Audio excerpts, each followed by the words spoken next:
이재명 대표를 다룰 사람은 우리 방에 나밖에 없을 겁니다. 그리고 트럼프하고 맞짱 뜰 사람도 대한민국에는 나밖에 없다고 나는 생각합니다.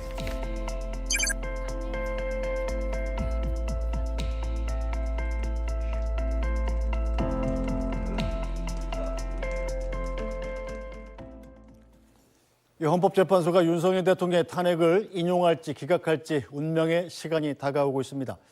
여당인 국민의힘에선 조기 대선에 선을 긋고 있지만 그러나 이 대선 주자들의 움직임에 관심이 모아지고 있습니다. 특히 이분의 은행은 모두 뉴스가 되죠. 바로 홍준표 대구광역시장입니다. 오늘 홍준표 시장 스튜디오에 모셨습니다. 어서 오세요. 네. 네, 제 프로그램에서 항상 홍 시장님 SNS를 인용하는 일은 많았는데 자, TV로 뵈니까 훨씬 더 반갑습니다. 이거 여기는 지난번에 주영진 앵커가 할 때 와보고 이번에 두 번째 오는 것 같습니다만은 뭐라도 안 물어보시죠 뭐. 어쨌든 익숙하셔서 다행이고요. 예.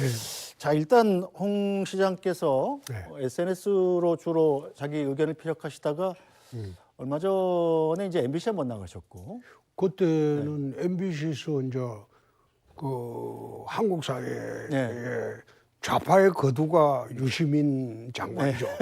그 1대1로 하자고 해서 내가 한번 나갔습니다. 네, 이번에 지상파로선 두 번째 나오시는 것 같아요. 그렇습니다. 이 TV 행보를 늘리시는 이유가 본격적인 대선 행보다 이렇게 보는 시선이 적지 않습니다. 그거는 나 좀 이상한 게 제가 대선 중에 한번 뛰어본 게 2017년도 탄핵 대선입니다. 네, 그 이후로 늘 대선 후보였죠. 그렇죠. 그죠? 유력 대선 후보였죠. 그러니까 그걸 대선 염두에 두고 하는 게 아니고 그 이후로는 늘 대선 후보였어요. 네, 근데 아무런 그거는 별다른 의미가 없어요. 지금 하는 것도 제가 정치하며 준비하는 게 지금은 대구시정하고 네, 자기 대선 준비입니다. 네. 어쨌거나 그렇기 때문에 내일 당장 대선에도 우리는 다 준비가 돼 있어요. 준비된 후보다.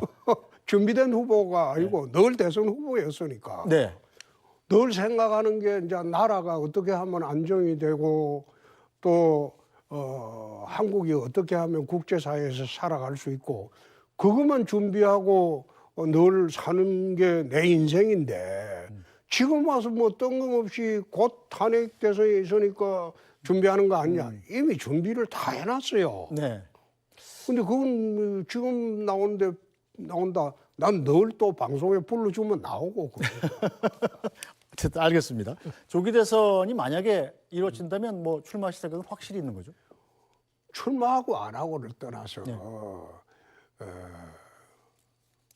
지난 정치하면서 한 30년 동안 한 게 나라 국가 경영을 어떻게 하면 대한민국이 잘 살 수 있는 나라가 될까 그거 생각하고 정치한 거 아닙니까? 네. 그러니까 출마하고 안 하고 하는 떠나서 당연히 하죠. 네. 응? 뭐 장서는데 장돌배기 안 갑니까? 이런 말씀도 하셨었어요. 그렇죠. 일종의 장돌배가 돼버렸죠. 네, 어쨌든 공교롭게도 저희가 어제 8시 뉴스에 홍 시장님 관련된 단독 보도를 하나 냈습니다. 내가 그거 보고 네. 저 찌라시 언론이나 하는 짓이다. 내가 그거 공개적으로 했어요. 예, 저희도 뭐 나름 판단을 갖고 보도한 겁니다만 바로 어제 나온 보도니까 홍 시장님께 반론하실 기회를 좀 아니 충분히 반론이고 드리겠습니다. 뭐고 딴 거 할 거 없어요. 명태균이는 처음부터 내 사기꾼인 줄 알아요. 경남지사 할 때부터. 네. 경남지사 할 때부터 경남에 가면 그 시사경남이라고 그 주간지가 하나 있어요. 네. 거기에 발을 쳐놓고 정치판에 기웃거리면서 여론조사 쪼가리 들고 뛰어댕기던 사람입니다. 그래서 나는 저 처음부터 조작하는 사람인 줄 알았어요. 그렇기 때문에 지난 대선 경선 때도 우리 진영에 올라가는 걸 내가 잘랐어요. 저는 사기꾼 묻히면 안 된다. 네. 그런데 그게 김영선 의원이 데리고 간 게 윤석열 후보 측 아닙니까? 네. 그 윤 후보가 데리고 가가지고 윤 후보가 그 당시에 정치를 알았습니까? 모르죠? 네. 사기꾼 줄. 그 데리고 여론조작을 했잖아요. 네. 지난번에 작년에 나올 때부터 여론 조작을 하는 걸 보고 내가 거기 방송됐을 때 내가 뭐라고 했습니까? 지나간 이야기다. 네. 그거는 윤석열 정권의 출범의 정통성에 관한 문제예요. 그거 묻어두자. 네. 그 작년에 문제 안 삼았어요.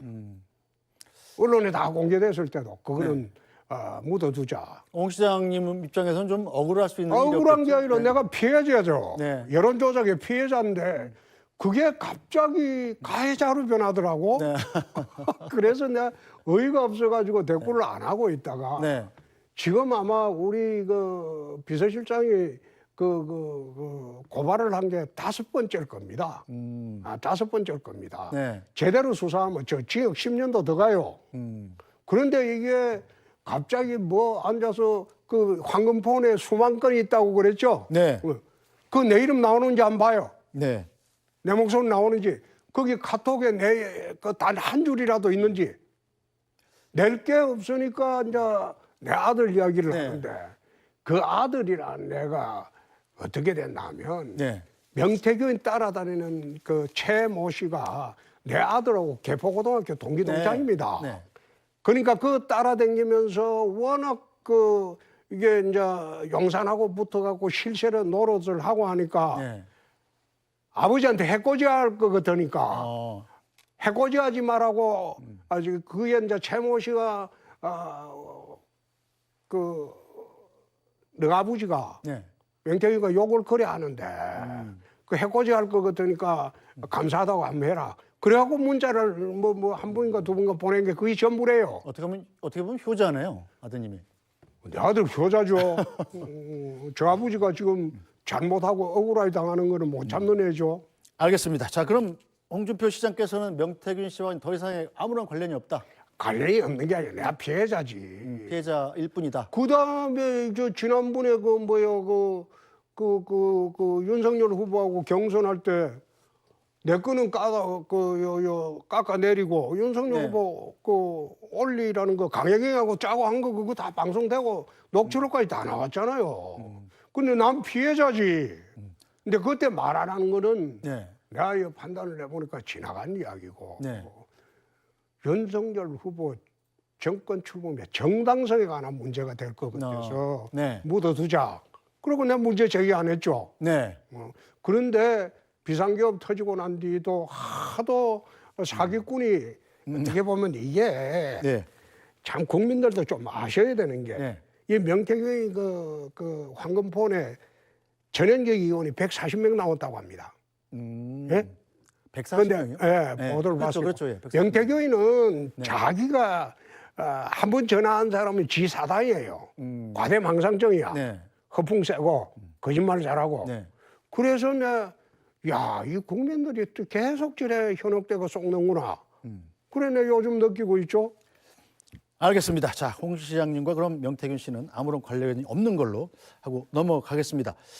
자, 일단은 관련이 없는 걸로 넘어가는 게 관련이 없어요. 예, 알겠습니다. 검찰에서 조사하고 있으니까 안 보라고. 알겠습니다. 검찰 조사 보겠습니다. 믿겠습니다. 그리고 자, 일단 오셨으니까 일단 12월 3일 비상계엄 때로 좀 거슬러 올라가 보겠습니다.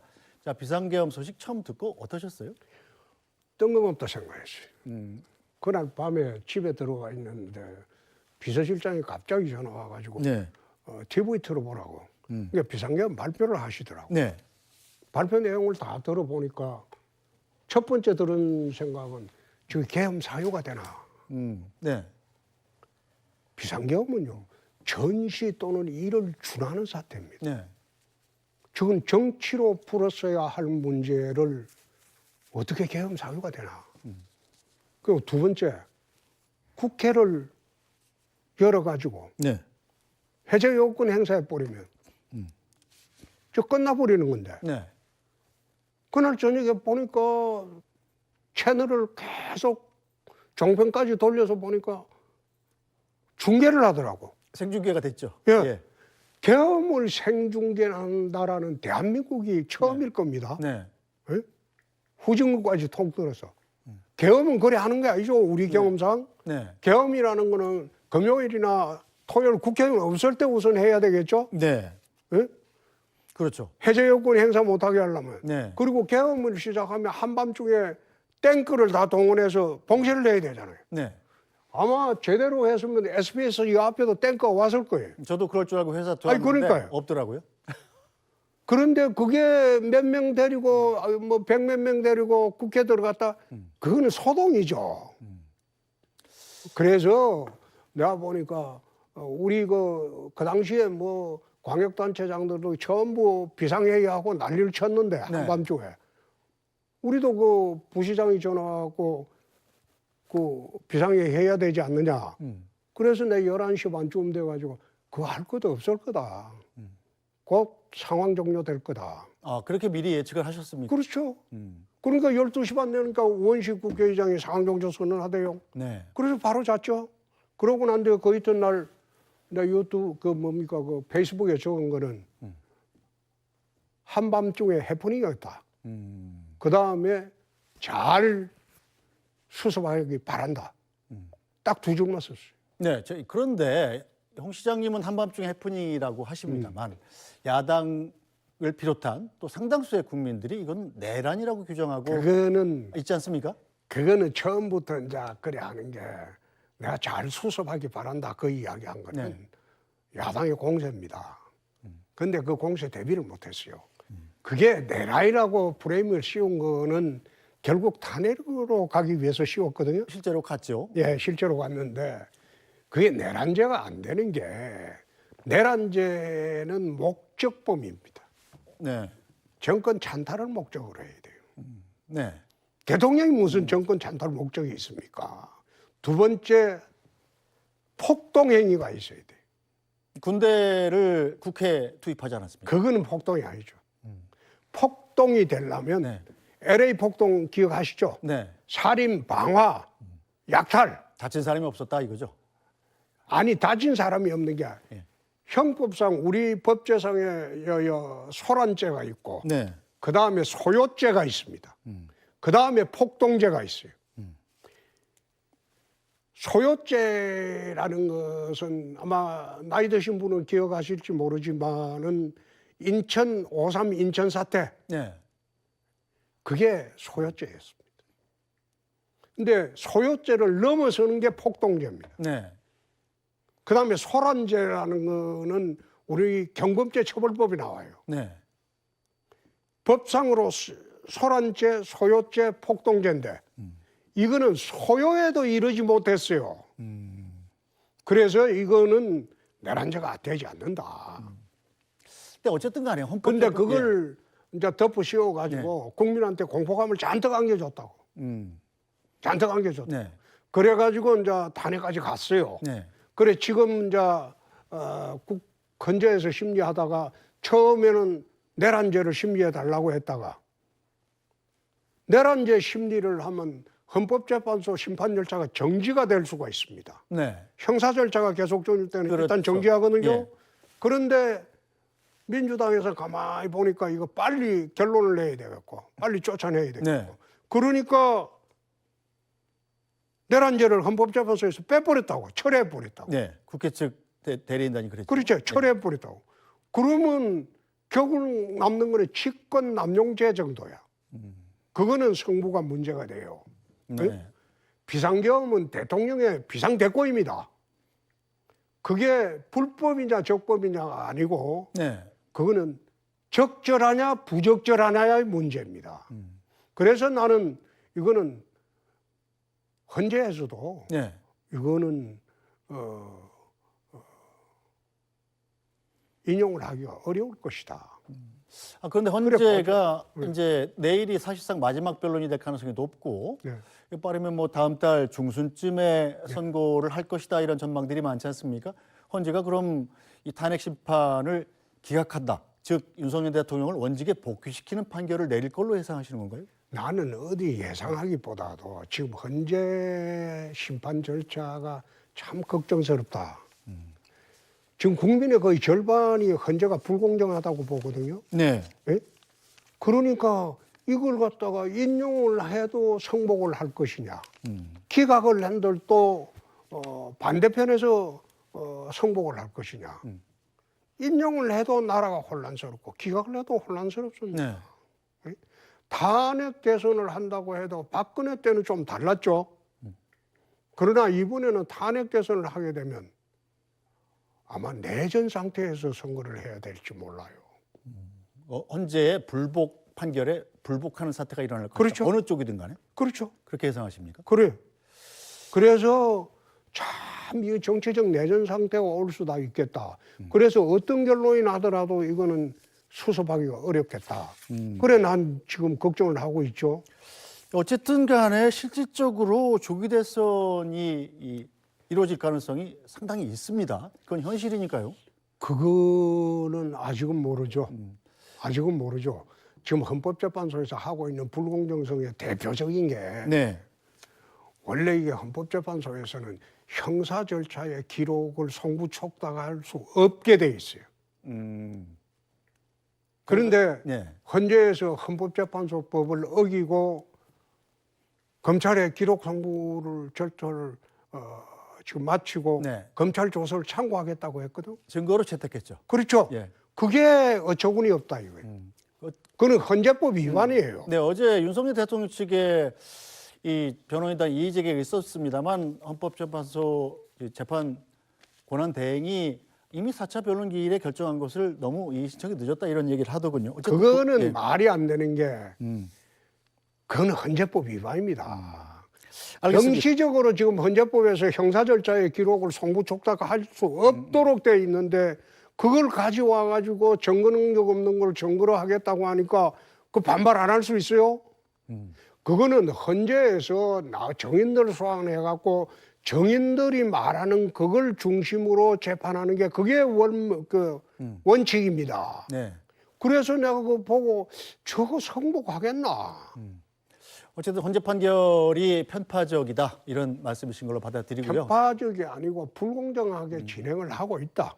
그리고 헌법재판소 법에 어긋나게 진행을 하고 있다. 난 그래 보는 거죠. 알겠습니다. 자, 그런데 민주당 쪽의 동향을 보면 지금 이재명 대표는 사실상 조기 대선을 염두에 두고 움직이는 것 같습니다. 어떻게 보십니까? 지금 이재명 대표하고 윤석열 대통령하고는 내가 지난번에 한번 이야기했는데 적대적 공생관계였죠. 네. 그게 이제 어부질이란 말이 있는데 어부질이라는 그 고사성 앞에 방출지쟁이란 말이 나옵니다. 네. 도요새하고 조개가 네. 도요새가 조개의 속살을 파먹으려고 이래 부리를 네. 집어넣는데 그 조개가 입을 닫아버렸어요. 네. 둘 다 꼼짝 못하게 됐다고. 네. 그러니까 어부가 와서 두둑을 낚아채가는 게 그게 어부질입니다. 그렇죠. 네. 그런데 둘 다 지금 공생관계에 있었기 때문에 네. 아마 만에 하나 조기 대선이 되더라도 이재명 대표를 국민들이 선택하기 어려울 겁니다. 둘 다 청산할 겁니다. 자, 그런데 현재 여론조사 결과들을 나오는 걸 보면 뭐 홍 시장님까지 포함된 모든 대선 주자들을 넣고 지지율을 분석을 해보면 이재명 지금 대표가 높죠. 독보적인 1위 아닙니까? 그렇죠. 예. 그거는 그래 될 수밖에 없을 거예요. 그런데 만약 정작 조기 대선이 이루어지게 되면 네. 아마 우리 당의 후보들하고 이제 경선이 아주 치열할 겁니다. 그거 거의 우리가 한 달 이상을 네. 우리들의 시간이 됩니다. 네. 이재명 대표는 거기에 이제 고정적인 인물이고. 그렇죠. 그래야 되면 그건 판이 또 달라지죠. 흥행면에서 아이, 그럼? 국민의힘에 훨씬 시선이 쏠릴 것이다. 그럼 네, 알겠습니다. 그건 어떻게 벌어지는지. 제가 뭐 대선 한두 번 해본 사람도 아닙니다. 자, 이재명 민주당 대표. 제가 그런데 엊그제 또 갑자기 민주당이 진보 정당이 아니다. 우리는 중도 보수 정당이다라고 선언을 해버렸어요. 이건 어떻게 평가하시나요? 그거는 이제 이미 진보 좌파 진영은 딴 데 갈 데 없잖아요. 그러니까 보수 진영을 향해서 이제 쇼하는 거죠. 네. 그 이 대표는 그 말하는 거 보면 그 누가 그런 이야기를 하던데 숨 쉬는 거 빼고 다 거짓말이야. 그래서 내가 네. 쳐다보면서 자 또 거짓말한다. 난 그래 봤습니다. 네. 어쨌든 이 민주당 쪽 또 있기 때문에 이건 예, 예. 홍 시장님의 개인 의견으로 제가 받아들이겠습니다. 아니 당연히 나왔으니까 개인 의견이죠. 자, 그런데 국민의힘도 사실은 민주당의 움직임에 맞설 수밖에 없지 않습니까? 정당의 원래 목적은 정권 획득이잖아요.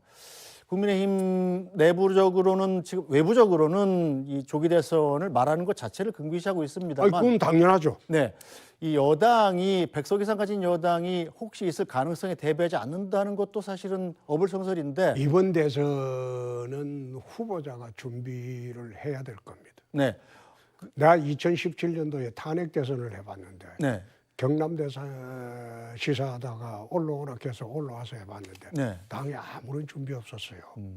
그리고 공약도 없었어요. 네, 그래서 TV 토론할 때도 아무런 준비 없었어요. 그래서 내가 수첩 하나 들고 네, 나 혼자 TV 토론도 하고 나 혼자 공약 발표도 하고 그렇게 했습니다. 네, 나는 그런 경험이 있어요. 네, 탄핵 대선에. 네. 그래서 이번에도 당에서 준비를 기대하기는 어려울 겁니다. 그래서 개인들이 준비를 해야 될 겁니다. 네, 지금 개인 가운데는 그럼 한동훈 전 대표는 어떻게 생각하십니까? 그건 오늘부터 본회로 합시다. 아, 그래요? 내가 묻는 것조차 기분 나쁘다. 아니 근데 SNS에 항상 말씀하시잖아요. 아니 뭐 그거는 참 이 상황 만드는 게 누굽니까? 예? 한동훈이가 그 당대표 돼가지고 제대로 행동했으면 이 상황이 왔겠습니까? 예? 그냥 대표 돼갖고 힘 합쳐가지고 그딴에 야당이 거대 야당인데 정부 도와줄 생각 안 하고 맨날 그 대통령한테 의장문 넣고 엿길문 세고 그러다가 지금 이 꼴이 돼버린 거 아닙니까? 근데 그런 그 한동훈이 아니었으면 이 상황 왔겠습니까? 김기현 대표였으면 총선 참패했겠습니까? 알겠습니다. 뻔한 이야기를 왜 물어요? 네, 그럼 여기까지 듣겠습니다. 자, 그런데 자 국민의힘도 조기 대선이 치러진다면 대권 후보를 뽑아야 될 텐데 그렇겠죠. 물론 홍 시장님을 제외하고 예. 이 가장 경쟁력 있는 후보를 한 명만 뽑으라면 누굴까요? 나는 지금 그 이야기를 할 수 없는 게 누가 나올지 몰라요. 오세훈 시장도 당연히 나오지 않겠습니까? 그럼 그때 돼봐야 알겠죠. 지금 내가 말씀하신- 상수고, 네, 내가 네. 뭐 8년 전부터 나갔으니까 네, 언제라도 어떤 대선이라도 생기면 나갈 준비가 돼 있고 네. 다른 분에 대해서는 평가는 내가 하기가 어렵죠. 알겠습니다. 자, 그럼 홍 시장께서 여권의 대선 후보가 되는 상황에서 경선에서 승리하셔서 국민의힘 대선 후보가 공식적으로 됐어요. 자, 그럼 저쪽에서는 아마 반드시 이재명 대표가 나올 거라고 예상이 그렇겠죠. 됩니다. 1대1로 붙는다면 이길 자신은 있으실까요? 지난 2년 전에 대선 후보 경선 때 이재명 대표하고 1대1로 해가지고 내가 한 번도 져본 일 없어요. 그때 자료 보십시오. 네. 그때 이 대표한테 거의 10% 차이까지 이긴 적도 있어요. 오. 지난번 언제 선거를 말씀하시는 거죠? 대선 2021년도 2021년에. 아. 그때 윤석열 후보도 1대1 대결하고 나도 1대1 대결했을 때 그 당시에 네. 이재명 후보가 이제 확정되고 난 뒤죠. 그 한 번도 지본 일 없어요. 아, 이번에도 자신 그때 있다. 자료 보세요. 알겠습니다. 네. 찾아보도록 하겠습니다. 근데 그때 상황보다 지금 더 나쁘지도 않죠. 지금은 여권의 지지율이 박근혜 대통령 탄핵 때와는 상당히 다르죠. 그건 다르죠. 네. 그게 박근혜 탄핵 때 우리가 정권을 일방적으로 바쳤다는 경험 때문입니다. 그게 지금 우리가 뭉치고 있죠. 네. 자, 대통령이 만약에 탄핵 심판이 기각돼서 업무에 복귀하는 상황에서 자, 조갑재 씨 같은 경우는 대통령이 하야를 권유하더라고요. 이건 어떻게 생각하십니까? 내가 그걸 참 말하기가 난감한 게 네. 지난번에 한번 내가 SNS에 그렇게 말한 일이 있습니다. 탄핵이 기각되어서 복귀하더라도 걱정. 네. 탄핵이 인용돼서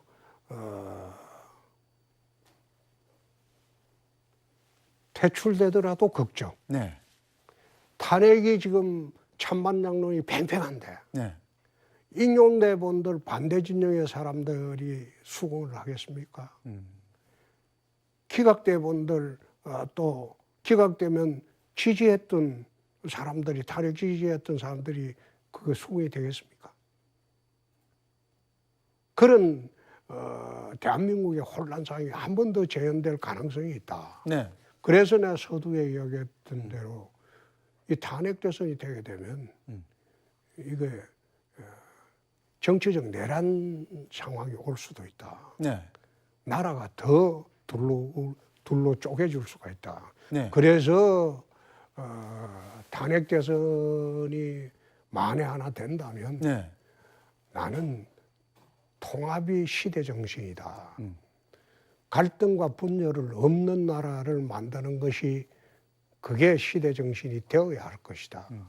그렇지 않으면 새 정권 들어오본들 더 크게 싸울 겁니다. 네, 자 홍준표 시장께서 이 통합의 시대 정신을 이루는 주도적 역할을 하시겠다 이런 뜻으로 받아들이겠습니다. 자 오늘 시간이 없어서 네. 여쭤보고 싶은 게 많은데 여기서 좀 마쳐야 될 것 같습니다. 고맙습니다. 시간 내주셔서 고맙습니다. 고맙습니다. 네. 네, 오늘 뉴스 브리핑은 여기서 모두 마치겠습니다. 저희는 내일 다시 찾아뵙겠습니다. 고맙습니다.